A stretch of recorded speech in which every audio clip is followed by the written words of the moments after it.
Hey guys, tonight we're drifting into a place most history books forget to mention: a quiet, ink-stained corner of ancient China, where the air smells of pine smoke, dried herbs, and something vaguely like old leather and sesame oil. You're in Tang Dynasty, Xi'an once called Chang'an, the humming heart of the empire, surrounded by traders, monks, and scribes. You're standing in a narrow street at dusk, watching a thin ribbon of black smoke curl from a soot house chimney, and wondering how something so ghostly could become the black backbone of calligraphy, poetry, and imperial law. The truth: you probably wouldn't survive this.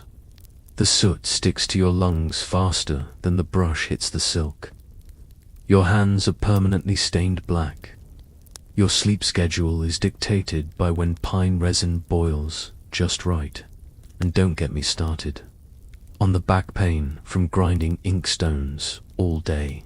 So, before you get comfortable, take a moment to like the video and subscribe, but only if you genuinely enjoy what I do here. And if you're tuning in from somewhere interesting, let me know where you're listening from and what time it is now. Dim the lights, maybe turn on a fan for that soft background hum, and let's ease into tonight's journey together. You smell it before you see it. The piney, almost bittersweet aroma of soot curling into the air like incense, only heavier, denser, clinging to your clothes. It's early autumn, and the night market in Xi'an is already murmuring like a lullaby.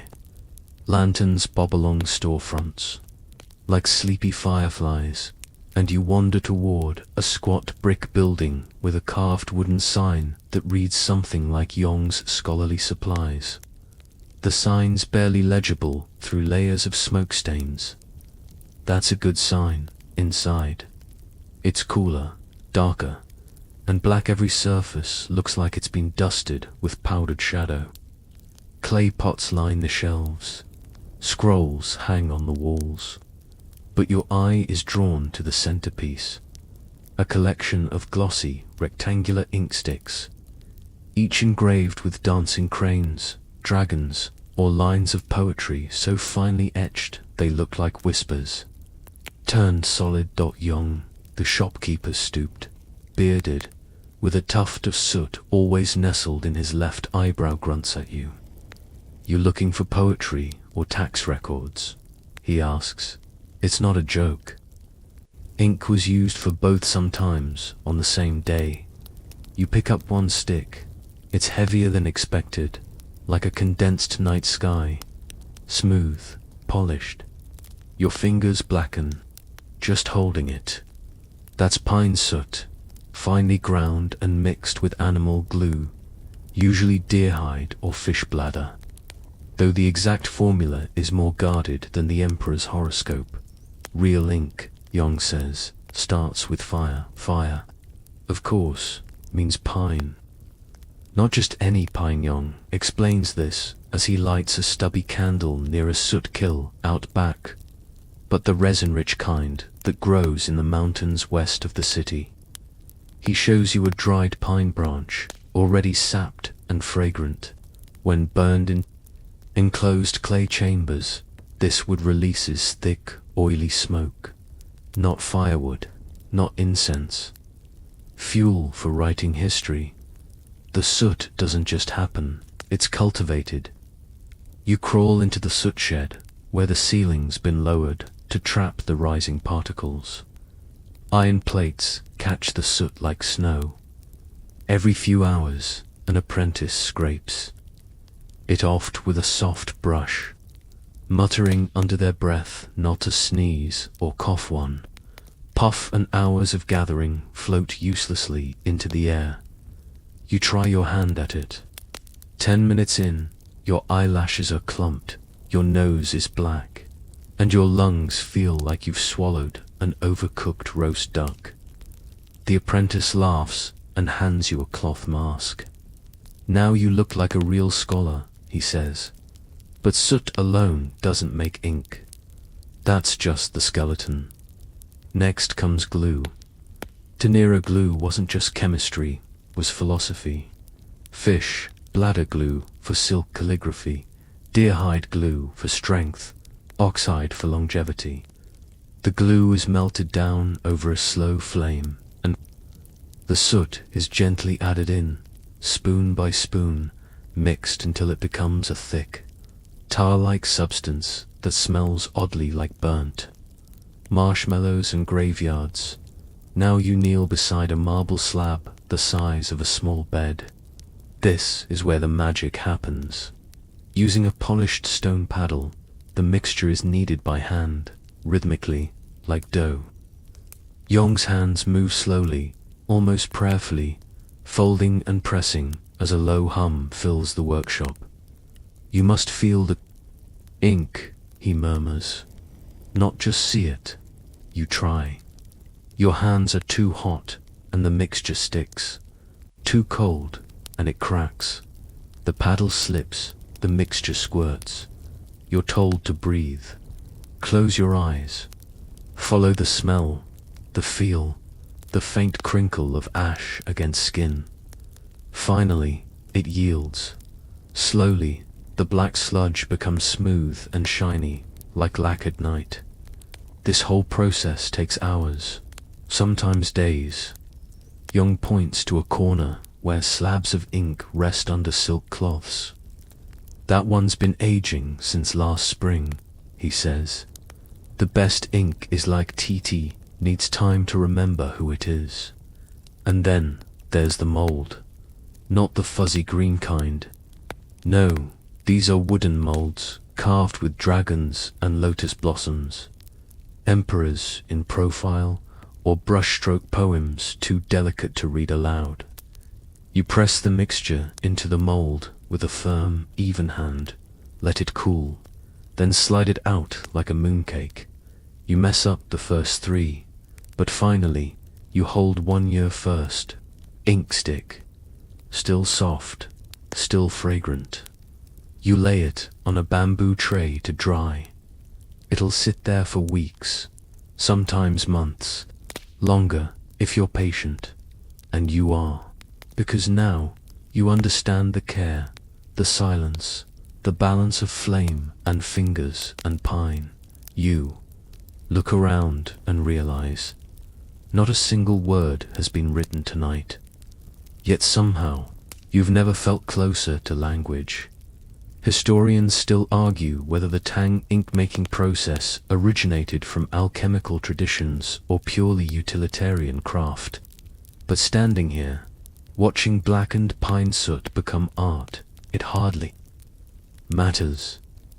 There's a reverence in this room, quiet, sticky, old as the hills, that makes you believe even bureaucratic ink can carry a soul that begins in fire, in soot, and in silence. The next evening begins the way most ancient Chinese nights did, quietly, with a sliver of moon above and the slow creak of wooden doors below. You return to Yong's workshop after dusk, full from a bowl of cabbage noodles and still finding flecks of soot behind your ears. He greets you with a nod approval, maybe, and sets a small polished stone in your hands.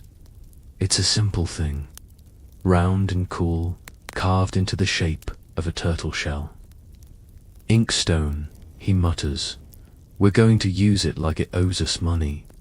And just like that, you begin. Tonight's rhythm is slower than before. Less fire, more focus. You kneel before a low table beside two apprentices. The oil lamp flickers gently, casting long shadows across bowls, trays, and stacks of blank silk slips. The air smells of camphor and faintly of sweat. You're surrounded by the soft scraping of ink sticks against stone. Now begins what Yong calls grinding the soul awake. You add a droplet of water to the inkstone, just one, then another.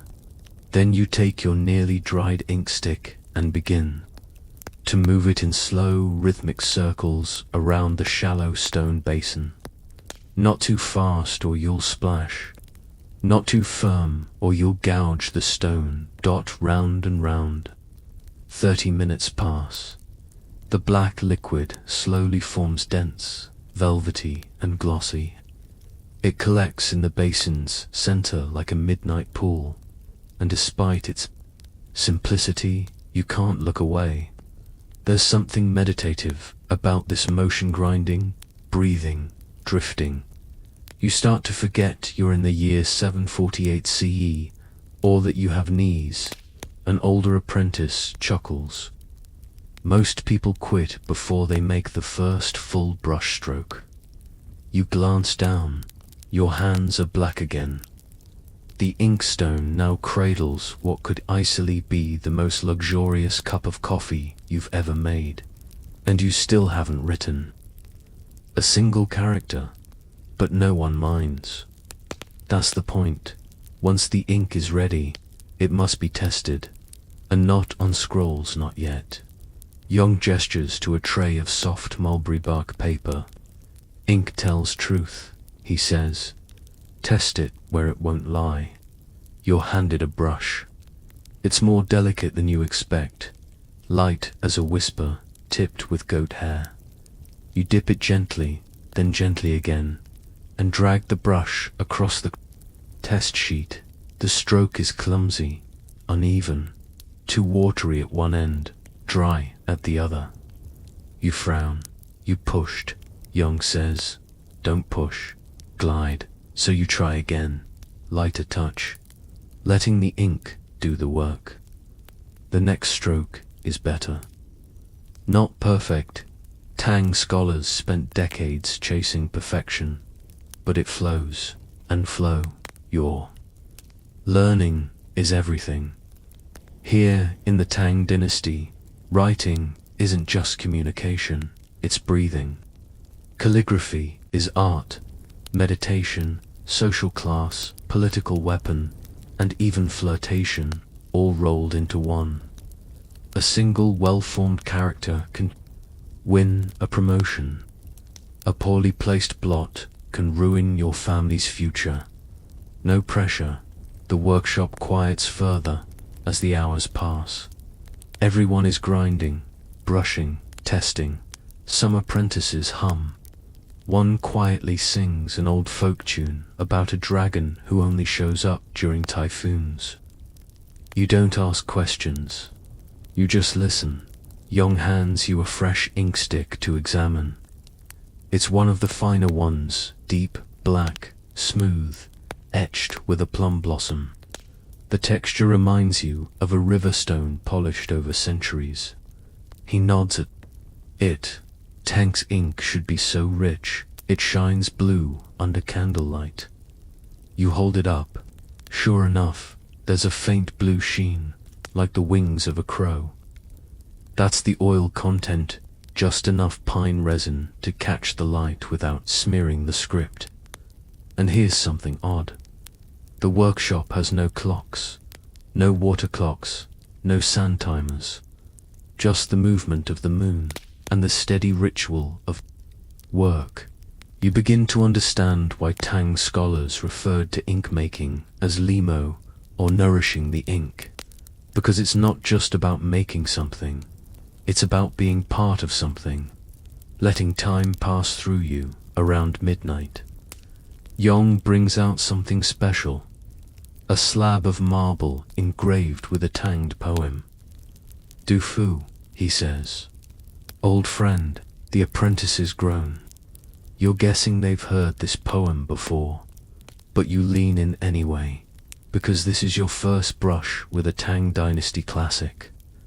The characters are strong, confident, each stroke feathered perfectly. You feel the urge to copy one. Just one. You dip your brush again. This time your hand is steadier. The brush kisses the page with a breath. The ink glides like melted licorice. One stroke, then another. You copy the character for mountain. It looks wobbly, but recognizable. Yong peers over your shoulder. Acceptable, he says. It's high praise. The night stretches longer than you imagined. At some point, an apprentice brings out bowls of sticky rice and sesame. You eat in silence, watching the ink trays settle and the brushes dry like seaweed in the candlelight. Then, a surprise. Yong shows you a tiny wooden box, no bigger than a child's palm. Inside, ink powder. Just powder. You raise a brow. Travel ink, he explains. For messengers, monks, anyone who couldn't carry a stick. You wet your finger and dab the powder. It forms a watery black, thin but usable. Suddenly, the world of Tang China feels wider than justice workshop caravans on the Silk Road, scribes in desert temples, love letters carried over snowy mountains, all with just a pouch of soot and a dream. And here's a quirky twist. Some Tang aristocrats believed ink made from soot of exotic woods had spiritual properties. One emperor apparently insisted on ink made from egglewood because he believed it made his calligraphy more imperial.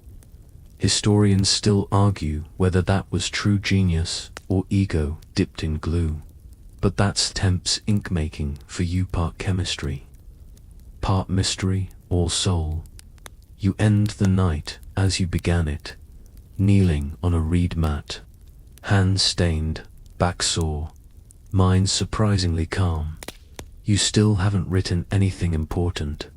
No edicts, no poems, no declarations of love. But you've learned the value of the tools, the patience in preparation. And maybe, just maybe, the next stroke you make will say more than any sentence ever could. You wake slowly, stiff from kneeling, fingers still tinged in soot.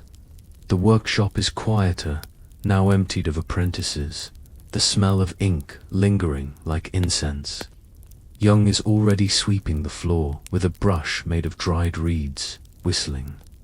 Tunelessly today, he says without looking up. You deliver. He points toward a wooden tray on the table for finished ink sticks wrapped in silk, packed carefully beside a jade seal and a small note written on thin parchment. For the court scholars, don't drop them unless you want to be turned into glue. You laugh, unsure if he's joking. The air outside is crisp with morning mist as you walk through the waking streets of Xi'an. Shopkeepers roll up their shutters. Steaming dumplings perfume the alleyways, and somewhere nearby, a rooster tries and fails to sound regal. You're headed toward the Imperial Academy, an ancient, sprawling compound of red-tiled roofs and swaying bamboo where Tanged intellectuals do their brain work. Scholars, poets, calligraphers. Some will spend 10 years perfecting one stroke of one character.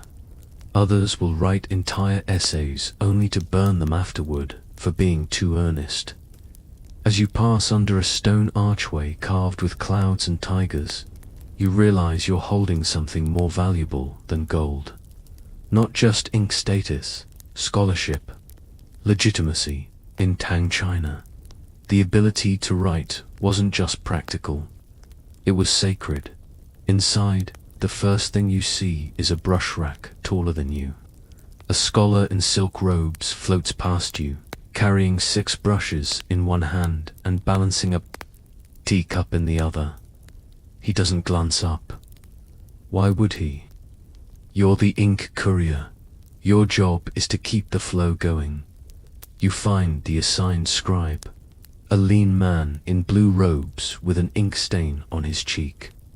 He examines the sticks, sniffs them, rubs one gently against a test stone. His eyes widen. Pine. An oxide, he murmurs.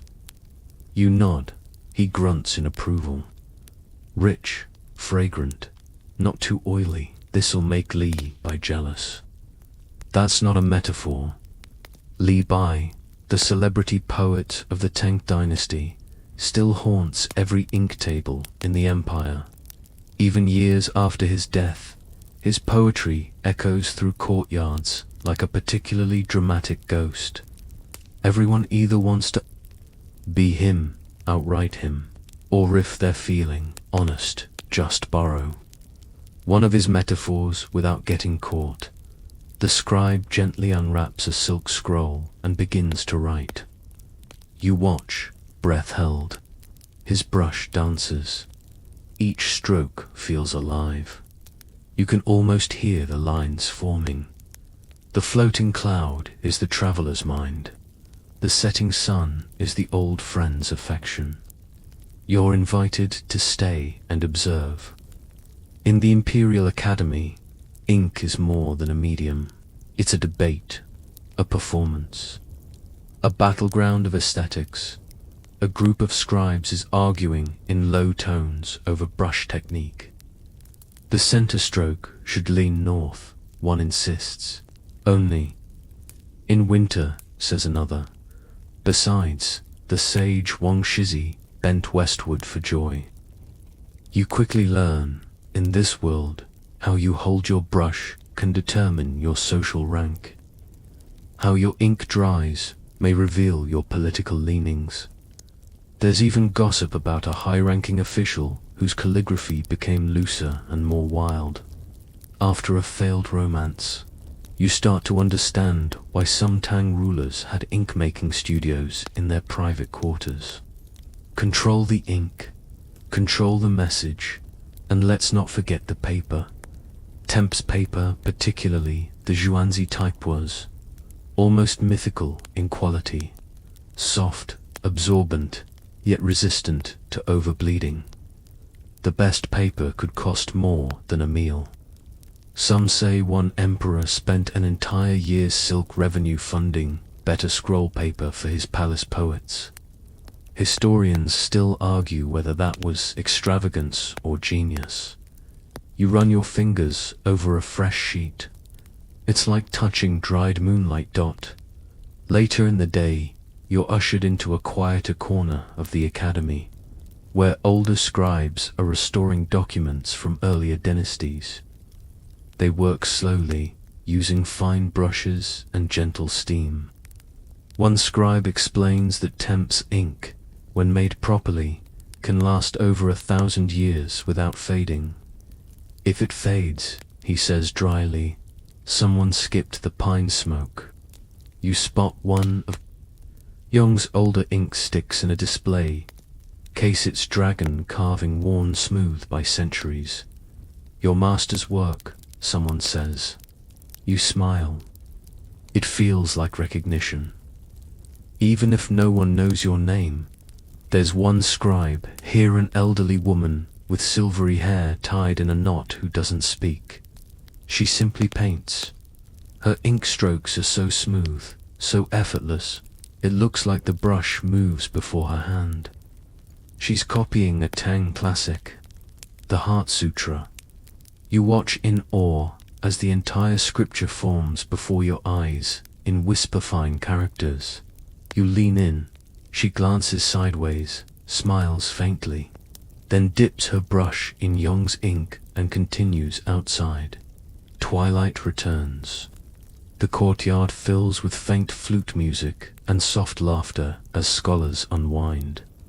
You're invited to tea. Over clay cups of chrysanthemum brew, conversation turns toward the soul of the brush.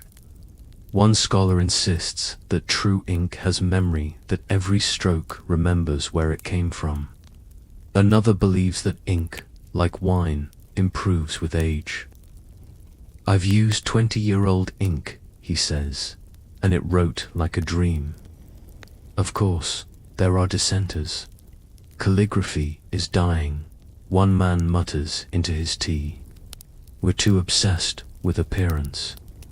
Give me a poem scratched on bark, over these preening scrolls any day.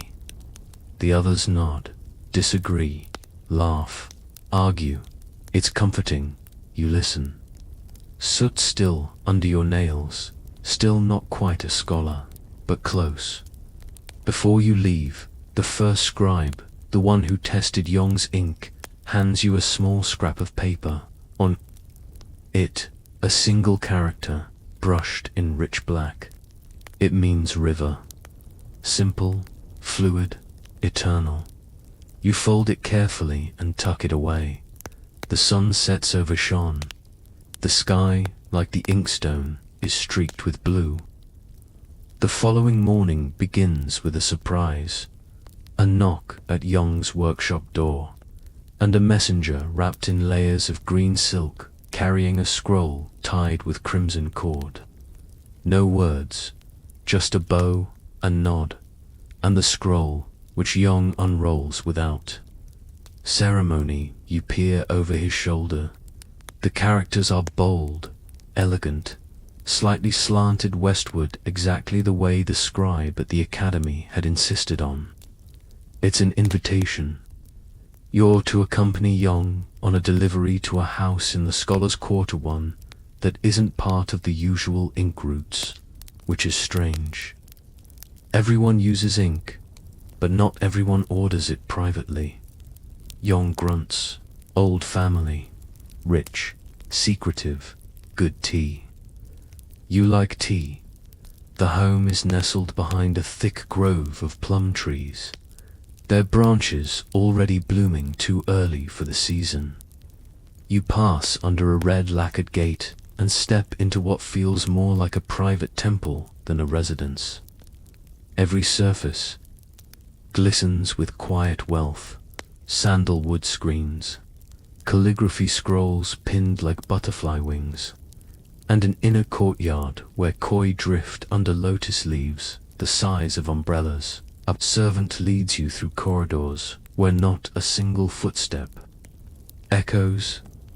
Finally, you're brought to a woman seated at a low table, dressed in muted silk and brushing a line of ink onto rice paper with such ease it seems part of her breath. Her name is Lady Wei. Yong bows. So do you. She acknowledges neither gesture. Simply says, "Leave the new batch and stay. You'll want to see this." What you see in the minutes that follow is a secret rarely spoken of outside these walled courtyards. The role of women in Tang ink culture. You were taught by silence, mostly that ink making and calligraphy were male arts. But Lady Wei disrupts that. She paints like a whisper. Her lines are sharp, then soft. Ink pools where she wants it to. Her scroll reads like a private conversation between cloud and mountain. You're watching the third generation ink from Plumsoot Temple. Yong whispers. Made by women, with plumwood instead of pine. You blink. Plumwood. It's true. In certain corners of the temples, world monasteries, private academies, mountain retreats, women had developed their own ink traditions. Instead of pine soot, they used plum branches, magnolia bark, even burnt silk threads. These produced softer inks, more prone to fading, but with hues that glimmered blue, green, even violet in the right light. More emotional. Lady Wei says, as if reading your thoughts. Fleeting, which is what art should be. You spend hours there. Lady Wei shows you an album of small paintings, each done in ink alone, no pigment. A monkey sleeping under a lantern, a comb resting on a pillow, a single raindrop hanging from a bamboo leaf. She's not a professional painter. Not officially, but she's part of a network, an informal guild of women who share ink recipes, scrolls, and correspondence. They write under pseudonyms, often passing poems as embroidery notes to avoid scrutiny. Yong sips his tea and mutters. Women kept calligraphy alive when men were too busy promoting themselves. He's not wrong. During the height of the Tang Dynasty, Women were unusually literate. They participated in salons, ran publishing houses, and even composed ink poems meant to be washed away by rain, a fleeting form of protest or mourning, or just art for art's sake. Historians still argue whether this informal calligraphy movement was organized resistance or simply private expression. Either way, its legacy is visible in the margins. Many surviving manuscripts bear hidden annotations in distinctly feminine hands. You suddenly realize some of the most enduring ink in the Tang world never aimed to endure. Back in the workshop, you try making plumwood ink. It's harder than you thought. The soot is finer, more delicate. It clumps easily, smells faintly sweet, and reacts strangely with fish glue turning slightly translucent. You keep going. Night falls again. You remember a story one of Lady Way's apprentices told over tea about a matchmaker who used special ink to record birth dates and destiny lines. She believed that pine soot created hard marriages, while plum soot brought soft destinies. Was that superstition? Maybe. But her marriage records stretched back 3 generations, and her ink never faded. You look at your fingers, smudged purple from plum soot, and wonder if some inks really do carry mood. The next delivery isn't to a scholar or noble woman, it's to a physician. Doctor whose practice is tucked behind a bamboo grove near the edge of the city, surrounded by jars of dried mushrooms, polished jade needles, and scrolls upon scrolls of anatomical diagrams inked with eerie precision. Turns out, ink isn't just for writing. In Temp's medicine, ink made from certain soot blends was used to draw pressure points, prepare herbal scripts, even diagnose illnesses. The density of the ink's stain on the skin could allegedly reveal imbalances in ki. Who claims he once spotted signs of lung stagnation based on how a character soaked into the parchment. You raise an eyebrow. He shrugs. It worked. The man's cough stopped. More curiously, ink was also used as part of talismans. Monks in the nearby Qinglong temple would paint protective sutras in soot ink, then dissolve them in water for believers to drink.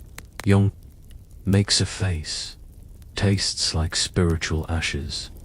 Still, people believed, and belief, like ink, leaves stains long after the writing fades.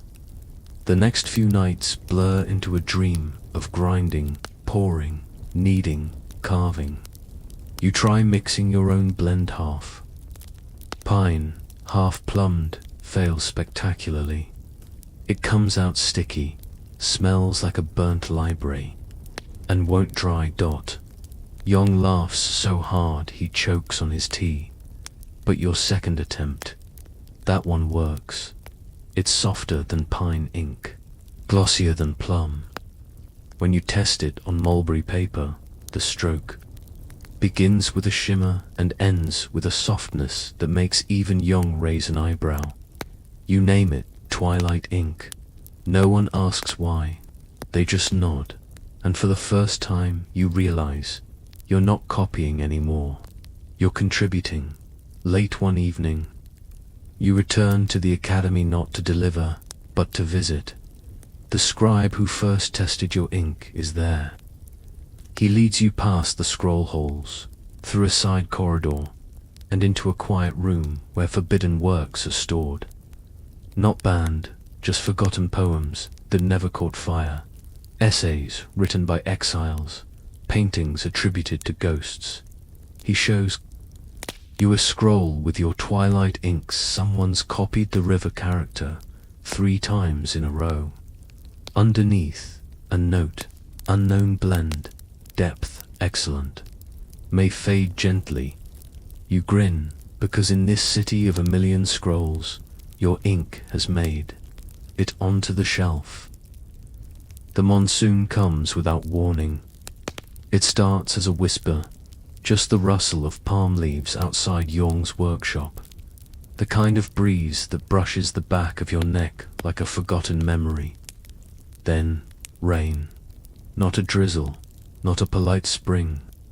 Mist, but a full, bone-soaking downpour that makes the rooftops weep and the clay alleys shine like black lacquer. Inside the workshop, everything smells: damp wood, soot, glue, your own clothes. And yet, it's peaceful. You watch the rain bead on the window and trickle down like calligraphy in motion-long fluid, connected. Water writing stories in reverse. Young hands you an old inkstick from a storage chest you've never seen before. It's dusty, cracked at the edges, wrapped in silk that's fraying like a spider's web. This, he says quietly, was my master's final batch, made before the temple fire. You nod solemnly. It still writes, Yong chuckles. Only, in rain, you test it on a warped slab of inkstone by the window. The rain taps out its rhythm on the roof above as you grind slowly. The soot is thick, heavier than your blends, with a faint scent of sandalwood and smoke. The water beads strangely curling into shapes before dissolving, and when the brush touches paper, the character who a meaning returns spills out, dark and soft, like a memory whispered into cloth. It doesn't shine, it doesn't shout, but it lingers. That's when it hits you. All ink fades, but the good stuff, it fades well. You step outside with Yong, sheltering under a shared umbrella made of bamboo and oiled paper. The alleys are quiet, except for rain and the occasional bark of a soaked, miserable dog. The city, usually vibrant, feels paused-like. Someone pressed the inkstone down on time itself. You make your way toward a temple on the city's western edge, not a grand one, just a tucked-away shrine with faded dragons etched above its gate. Inside, candles flicker, monks chant, and scrolls line the walls like dried leaves. Here, ink takes a different shape, not for letters or poems, but for prayers. A young monk greets you. We've been waiting. He shows you a brush thicker, then your thumb, clearly handmade, and a shallow bronze basin filled with special rainwater caught from the first monsoon storm. Tonight, we rewrite the memorial. Turns out, every summer, monks here repaint a long scroll listing the names of those lost to time wanderers. Scholars, artists, forgotten workers. Their names aren't recorded in imperial ledgers, but in the temple's rain-inked scroll, you're asked to help. You grind the ink slowly, reverently. It's your twilight ink this time, chosen for its softness. You write the character for child, another writes teacher, then poet, then just one who left. The ink spreads gently, the paper drinks it in. No one speaks. The air is filled only with brushstrokes and breathing, and you realize ink isn't just for preserving memory, becomes the memory later. As the rain lightens, you return to Yong's workshop one last time. You're older now, not in years. Maybe, but in hours logged at the grindstone, in soot inhaled, in nights spent perfecting the line between intention and imperfection. The workshop is smaller than you remember, dustier, but somehow more sacred. On one shelf, your early ink sticks are lined up in a crooked row, next to ones by Yong and others, whose names are long forgotten. You ask him if he'll ever stop making ink. He laughs, only if the soot runs out. You know it never will. Your final delivery is not to a scholar, or a monk, or a noblewoman. It's to a tomb. You follow a winding path outside the city walls, through tall grass and rust-colored stone. The sky is pinkening, the rain now mist. A historian has uncovered a sealed Tang grave, and they want to test how ink has aged after centuries in silence. Inside the tomb, under the careful lift of a clay tile, lies a fragment of silk, faded, torn, but on it faint but still visible a single character: Shan, mountain. It was made with pine soot. No one speaks for a while. The archaeologist whispers, "Still here." You smile, and beneath your breath, you add, "Still saying something." Because even after all the grinding, all the testing, all the fading ink still speaks. Sometimes softly, sometimes centuries later, but always meaningfully. And now the brush rests. The rain has stopped, leaving only the steady sound of water dripping from tiled eaves. The city of Aegean is asleep. Candles flicker low in the scholars' quarters. The scent of pine smoke lingers on your robe. The inkstone has cooled. Your hands, once stained black, are clean, or nearly clean. You breathe, slowly, in, out, like the brushstroke. Like the mountain, let your thoughts wander back to the quiet grinding, the soft hiss of soot meeting water, the weight of a scroll in your lap, still warm from the sun. Maybe you're standing once more in the workshop's doorway, listening to the city wake. Or maybe you're seated by Lady Way's garden, watching the ink dry on poems never meant to be read aloud. There's no rush now. No one's asking for a perfect stroke. No emperor to impress. No scroll deadline. Just a slow fade of sound, of light, of memory. The journey through ink, it seems, was never really about the words. It was about waiting long enough for them to mean something. So tonight, sleep softly. Let the paper rest. Let the ink settle. The world, for once, can wait to be written. Good night.